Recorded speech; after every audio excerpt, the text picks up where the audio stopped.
Hello and welcome to the GN in 1970. This is part 7 where we cover Willmar Yard. We're going to dive right into East Willmar here. We'll pass under the overpass and work our way into kind of a junky yard, which is backside of a neighborhood here. A few guys are out having a few beverages. In the near ground, you have the passing siding as well as the access to the yard. In the distance is what we consider the main line. We have another water tank here, very similar to what we have in Litchfield. And then in the foreground is the St. Cloud line. This line is actually serviced by the yard crew during an operating session, and the yard itself is 4 tracks wide on this end, but it fans out to 5 or 6 on the other end. We'll take a look at it in just a moment.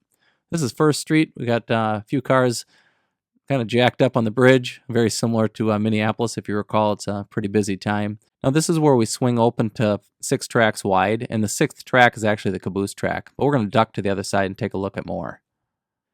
And now here we are with the Willmar Depot in the distance. That's actually done by Neil Hovland. He does a lot of great custom buildings at the local shows that we see him at. And my dad actually hired him to do that particular one, but he sells a lot of flats at a very reasonable price. And when you look at the cost of kits or the cost of your time, it's more than worth it. Those couple of buildings in the distance there are actually done by Neil. We have a grain elevator there on the left, and the engine facility is kind of hunkered down right there in the middle. It's not accurate to exactly what Willmar has. I believe they got a roundhouse. We don't represent that just as far as space is concerned, so we do what we can as far as what we've got.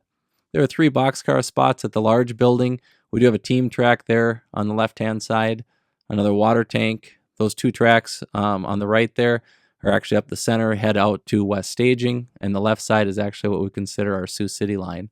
Got the Willmar Freight House on the right is another spot for operators to work. But that's kind of a general overview of what Willmar has in store. And that actually concludes part 7 of the GN in 1970. Part 8, we're actually going to dive into some stuff behind the scenes. So look forward to that episode.